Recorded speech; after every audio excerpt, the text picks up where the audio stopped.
And welcome back to Who Would Win. Today's Who Would Win comes to us from Hokage Varys, who asked the question, who would win in a fight? Sasori from Naruto versus Kisame from Naruto. You had actually given me this request during the last Q&A we did, and I had briefly answered it there, and my opinion hasn't changed for any of you who saw the answer to that question when I answered it. But, that said, it should be fair to go into a more in-depth analysis why I think that, so forth and so on. Now, these guys are actually both in the same organization, but with the exception of Pain/Obito, who was the actual leader, there is no actual hierarchy. It's not like the Espada from Bleach, where they all had a ranking in terms of strength. None of these guys actually have a ranking in terms of strength. On any good day, technically speaking, any of the Akatsuki could beat any of the other Akatsuki, hypothetically. But clearly, there are Akatsuki members who are stronger than other Akatsuki members. And the question is, who is stronger between Kisame and Sasori, and who would honestly win? So, with Sasori was the grandson of Chiyo, an elder from the Sand Village. He became master puppeteer, but he also became a missing nin. Killed and turned the body of the third Kazekage into a puppet for his own use. Now, obviously, master puppeteer. He spends most of his time in one of his favorite puppets, the 11th puppet he has, Hiroku, who is the main one you see up until you actually see Sasori's true form, I guess we'll quote unquote call it. Instead of the redhead emo kid you get here, which is like, okay, I get the idea behind that, but I really would have preferred Hiroku, who is a lot cooler.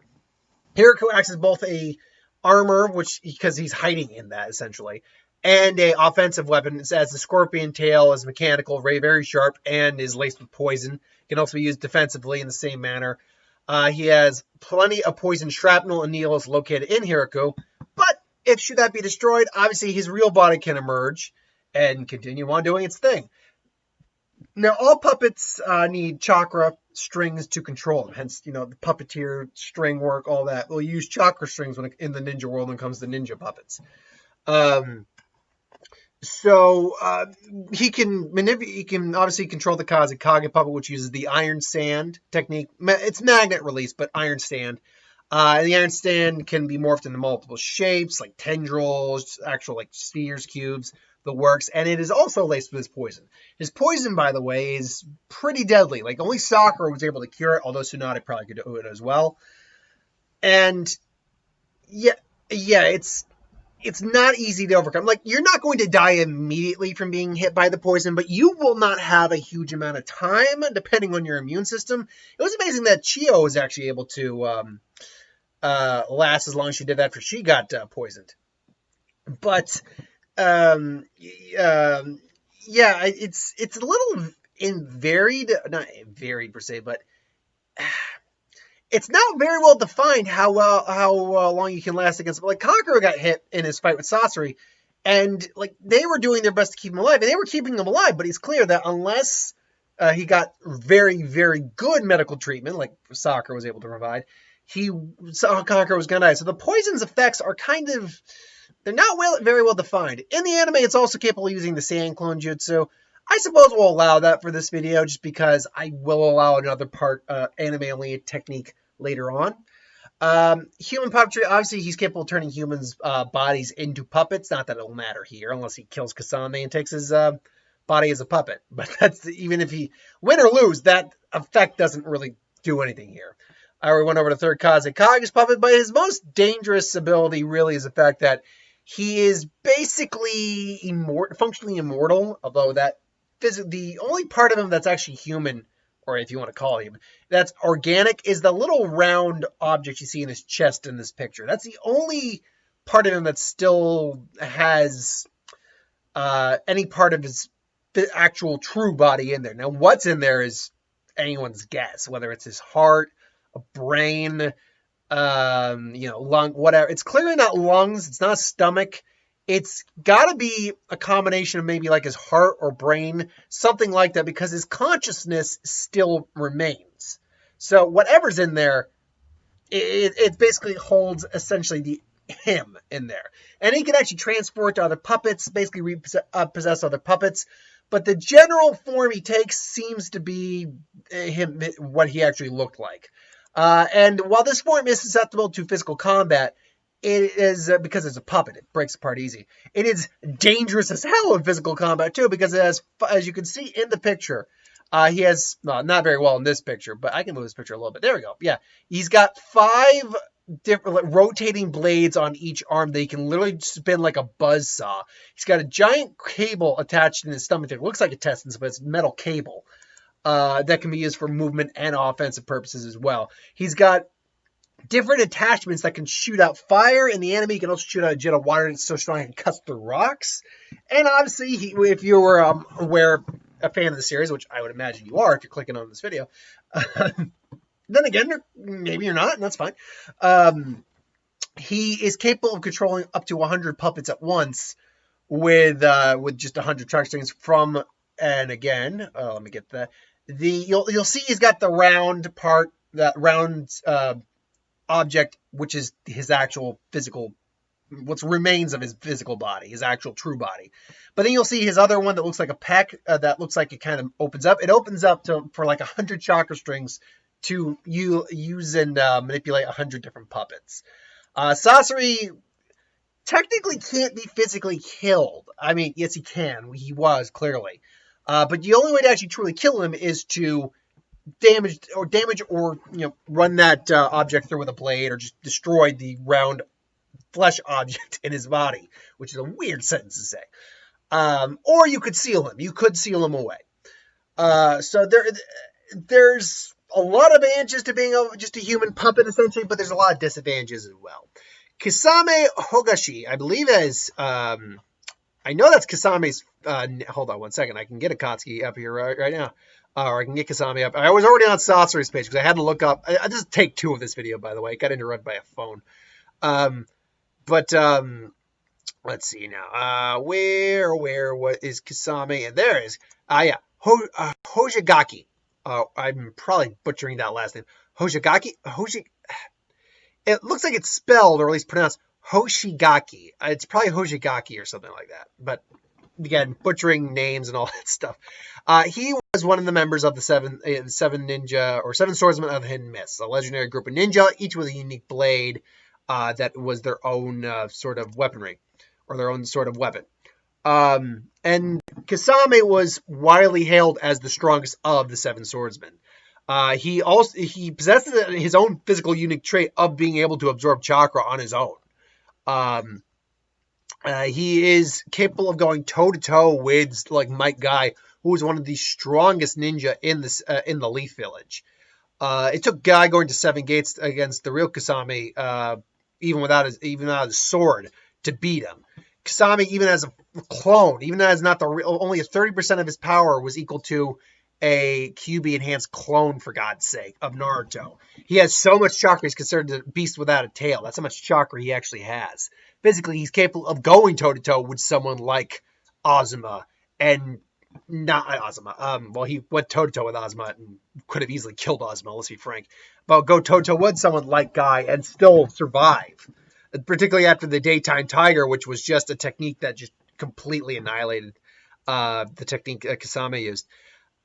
He's strong enough to wield his sword, which is huge, by the way. I believe, I always mess up. It means shark skin is what it means. Samahada is basically means shark skin. That thing is massive, and he wields it like no one's business. He's also a master in water ninjutsu, capable of literally doing a water shock, including basically creating enough water to fill up a lake. I can't remember the name of the dome water technique, but it basically, he creates a dome of water that he is able to swim in and breathe in, because he can turn into a shark essentially and breathe in that. And basically what his goal is to drown you, because no matter how far you move, it's centered with him. So as long as he's moving, it moves with him. So you could try to move away from him. If he's chasing you, the water itself is not going to change in terms of where it is. The one catch I'd say to that maybe is if he tried to like just go straight up, that's a little difficult to determine, because when he fought Killer B, Killer B didn't try to just swim straight up, I don't think. I also has a summoning technique for sharks, which can be useful, quite frankly. Obviously, though, one of his biggest assets is Samahata, which is sentient, likes particular chakra, and will actually leave Kisame if it finds a chakra it actually likes better than him. He also has a technique called what is the name of the technique? It's using his own advanced shark-oriented techniques. What was the name of the technique? It was a shark. Was it shark water bullet? Was that it? I've got the techniques up here right now. So yeah, water shark bullet technique. Instead of just water bullet. Water shark bullet essentially is a giant shark water bullet that's going to attack you like a missile and chomp down on you. And it can even absorb chakra. So that's pretty dangerous. But yeah, he can merge with Samahata first up. Make this shark form. Gains all the techniques of Samahata and that form, enhancing everything. He usually just takes his form when he's in like the water dome or underwater. But Samahata itself literally feeds on and absorbs chakra. So any chakra that comes near it, Samahata will eat and absorb. Now, it's never been fully stated whether or not Samahata has a limit to how much it can absorb. But Kisame can also heal and replenish his chakra by temporarily fusing with Samahata or just taking chakra from it. But again, it's never actually stated if there's a limit to how much it can eat. I don't think there is. Because Kisame can just kind of funnel that chakra into him as well. Because Samahata also doesn't cut like normal swords do, because its name is shark skin. It looks like scales. It shaves. So, yeah, let me put it this way. It will still cut in terms of piercing your flesh or slicing your flesh. But instead of a nice clean cut, you're going to be basically missing an entire chunk of your arm, if not the whole damn arm, just for this thing grating on you. So, yeah, it's a pretty messed up blade, quite frankly. So if these two actually for some reason, had to fight each other, who would have won?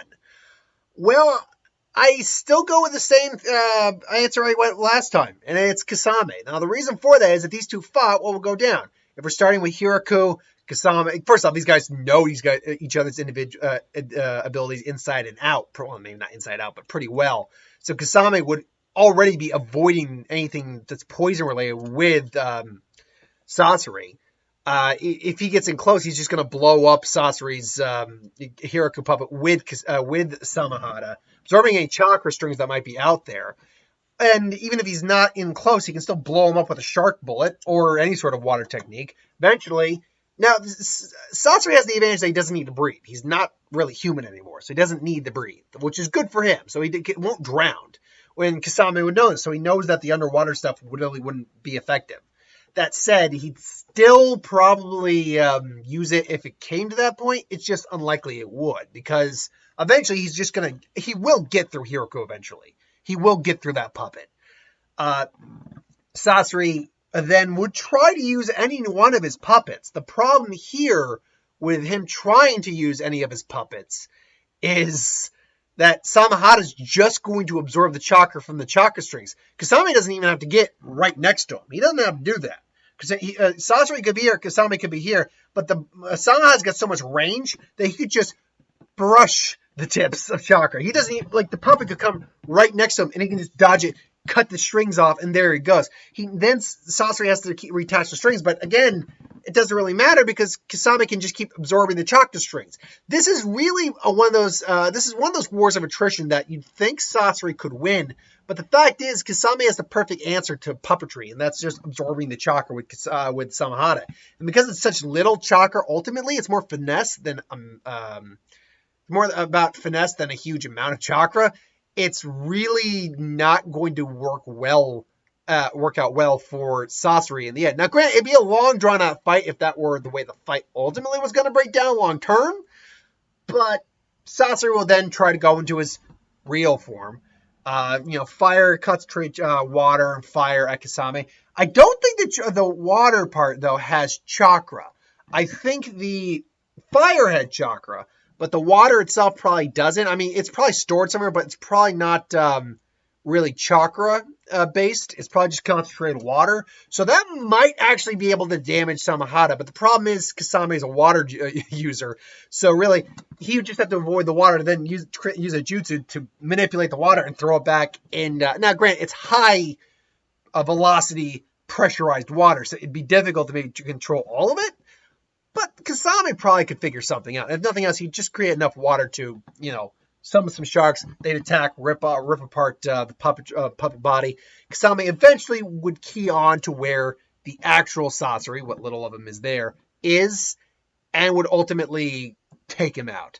Kisame is, even if Kisame gets poisoned, I feel like the chakra they can take from Samahata might not be able to necessarily cure the poison, but would definitely be able to offset the poison. And eventually he could probably figure out a way to live past that. In worst case scenario, he merges with Samahata. I think that would at least stall the poison's effects because he's now merged with a sword. And he's in that form. So I don't even think the poison will really do much. Sasori's problem here is that he doesn't have a definitive way to stop Kisame from absorbing chakra. If he could stop a Kisame from absorbing chakra, then he'd probably have a much better route for winning. But as it is, Kisame is just a stronger overall ninja than Sasori was. He just had more in his arsenal to counter Sasori than Sasori did to counter him. He also had more techniques overall that were better utilized for fighting long range and multiple points because of the water style. Sasori didn't have any elemental styles as far as we knew, so he didn't use them. And if he did, he didn't use them. So ultimately, Kisame is just more of a monster compared to Sasori.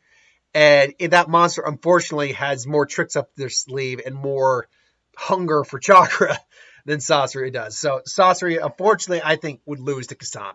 But ultimately, who do you think actually could win in a fight between Sasori and Kisame if these two had actually met on the field of battle? Personally, I think Kisame. What do you think? Maybe you think Sasori? That's cool. Let me know why you would think that. But anyway, thanks for watching. I hope you enjoyed. Like, comment, share, and subscribe. As always, you want us to review something, put in the comments below. Let us know. We'll do a review of it at some point. So thanks for watching. I hope you enjoyed, and I'll see you next time.